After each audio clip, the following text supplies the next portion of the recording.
What's up, guys? This is a damn nerd, and today we're reacting to some more news stories about Halo Infinite. Now, if you've missed it before we get into this, 343 Industries has removed Bonnie Ross as studio head. She stepped down, resigned, was asked to leave, whatever. And Microsoft is currently doing massive restructuring at 343. Now, I'd say this is pretty much a good thing, right? I mean, who's been happy with the way 343 has run the Halo franchise since they took over? Probably not too many Halo fans, so I think a lot of us will find this news to be quite good. So this article, which we're going to start with here, says Halo Infinite does not meet Microsoft's franchise expectations. I did kind of assume that eventually Microsoft would slam the hammer down on 343. I mean, you can't fail running Halo and keep your job for very long. Halo's a franchise that's supposed to be up there with the Call of Duties of the world, not down on the bottom wallowing in mediocrity and slowly dying as its fan base becomes more and more jaded and cynical because they can't get a halfway decent video game. Over the past few months, 343 Industries has seen a wave of departures, including Halo Infinite design lead Jerry Hook, art director Nicole, and most recently, the former head of the studio, Bonnie Ross.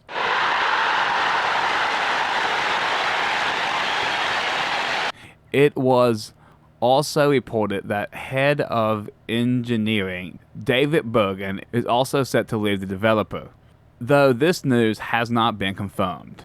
Now, I think we all have learned this over the years. When people in high positions in big companies like 343 are failing, they don't really get fired.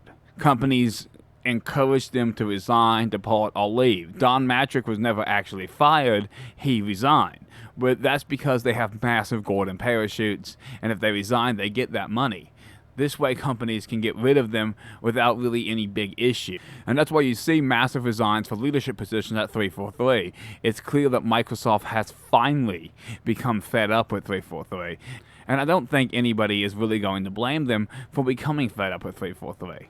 And I think, while painful, Microsoft being fed up with 343 is the right decision, if not the only decision they could have made. We continue. When the studio head, Bonnie Ross, announced she was departing, she claimed a family medical issue as the reason she was leaving 343 Industries. However, this might not be the only reason. Microsoft insider Brandon claims.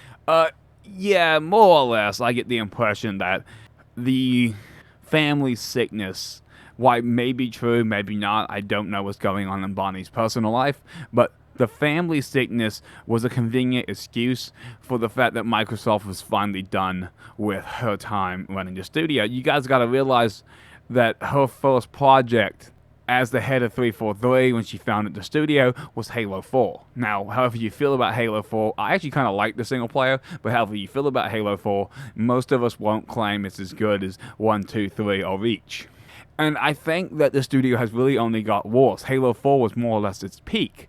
If you look at Halo 5, the Halo TV series, and of course Halo Infinite, as well as Nightfall and Forward Unto Dawn, you would see that they have handled many projects, and not a single one has been universally loved by the Halo community.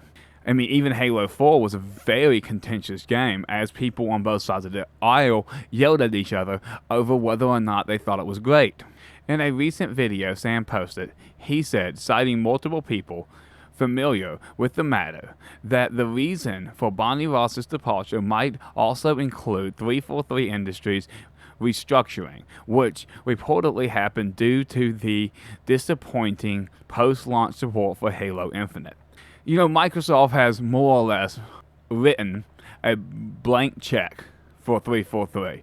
They have given them all of the support on Earth to make this game great. They wanted this to be a live service with more content and more maps, more cosmetics, more battle passes, more interest from the community. This was supposed to be the one. Microsoft even made the multiplayer free to play in the hope that they'd get more people in. And it worked. 20 million people played Halo Infinite's multiplayer the night it launched. That's a lot of people. That means 20 million people got to try what 343 thought Halo should be like. And one by one, people started falling off till you have numbers now lower than Battlefield 2042. Microsoft is seeing the decline of the franchise that launched the Xbox, so I'm not surprised that they finally dropped the hammer down. Now, we all know that head of gaming at Microsoft now and a board member, Phil Spencer, is not a big fan of dropping the hammer. But don't think he won't do it. Because if he was completely unwilling to drop the hammer, he would not be where he is now. He dropped the hammer because it was necessary. I think a lot of us would agree with that. Let's continue. According to Sam's sources, Microsoft wasn't happy with Halo Infinite at all levels, as the game is not in good shape because of the constant rescheduling and poor release schedule. Well, that's fair.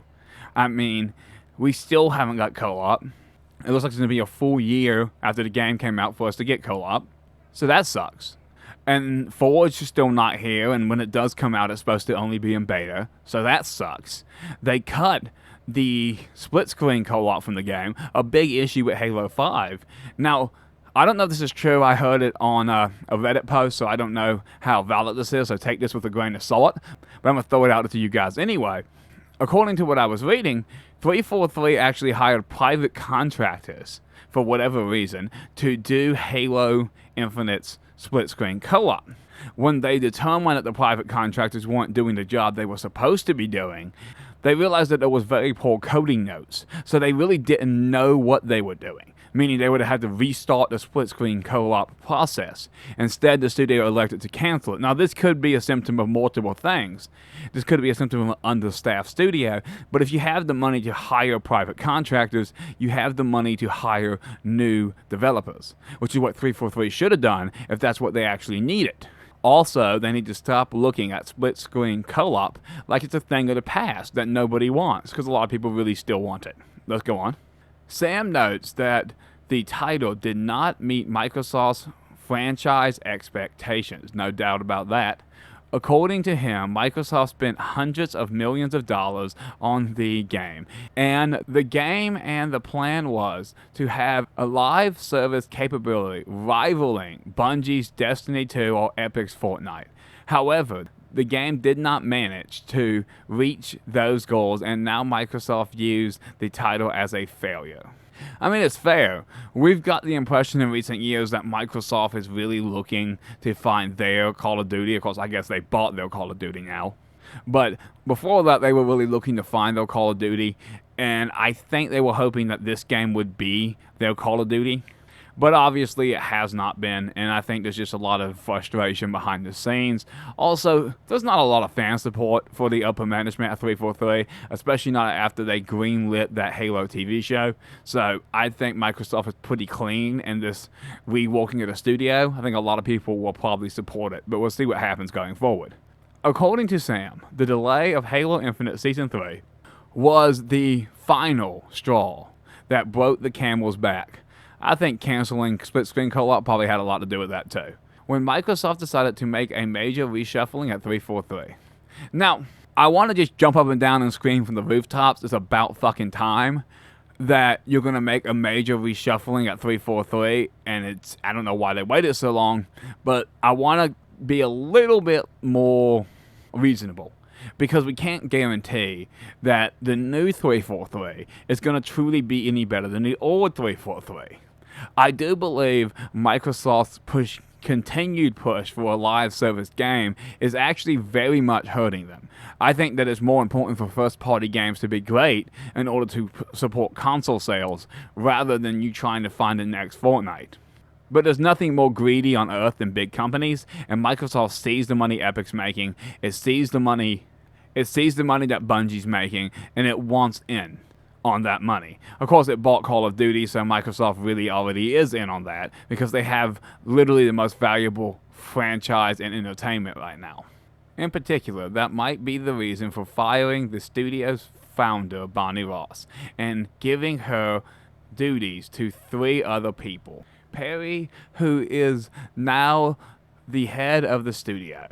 Brian, who was appointed as the general manager. What's the difference between a general manager and a studio head? Isn't a general manager the person who's actually in charge for the Halo franchise? And Elizabeth, who started leading 343's business operation.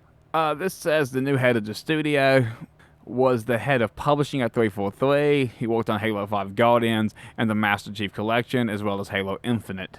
Now, honestly, anyone that Microsoft brings up from inside 343 is going to have a pretty shit resume, because pretty much 343 has never made anything that's particularly great. So I'm not surprised to find out that these people don't have a lot of credit to their name, because most of these people have stayed at 343 all the time, which means it must not be a bad place to work, because people aren't instantly leaving the studio. So it's a new beginning for 343 Industries, and we can only hope a good one. I did want to quickly point this out, that Paramount still believes they can make the Halo TV series into a major franchise, and I like to say very straight up and simple, we will be happy to continue to educate Paramount, because we still ain't watching your trash. But anyway, so I think this is a new beginning at 343. It could actually end this garbage before it ever starts, because 343 can pull the plug on the Halo TV series. But this right here is Kiki Wolfkill's baby, and she is not listed on the list of names of people who are on the way out the door. So I'm thinking, as bad as this show was and as angry as people were about it, Microsoft is planning to continue it. So I want to end this video with some hope. It seems likely that going forward, Halo should start to get better again, I would hope. It seems that Microsoft is finally starting to learn the lesson we've been trying to teach them for a while now, which is we are not going to play the garbage that 343 keeps pushing out. We don't like it. We don't want it. We're not interested in it. We're not going to deal with your garbage live service where you don't have a single cosmetic anybody really wants. We're not going to deal with the fact that you can't manage split screen co-op. We're not going to deal with the fact that you think a roadmap is a substitute for good multiplayer content. We're not going to deal with the slow trickle out of 3 maps per year. We're not going to deal with 343's attitude any longer. You spend over $100 million on a project, and the best you can do is to promise us future content.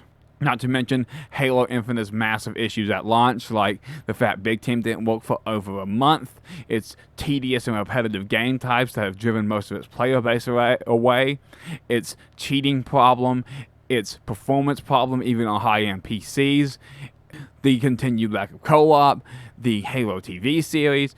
There is really no reason Microsoft shouldn't have done this. It's about time. And I'm here with all of you, hoping that this is the changing of the tide that we need. This will get us the next great Halo game. Well, guys, thanks for watching this video. I hope that you guys enjoyed it. And I hope you guys will consider coming back next time. You guys already know, hit that like button, hit that share button, hit that subscribe button. And thanks for watching. And as always, this is the Damn Nerd signing off.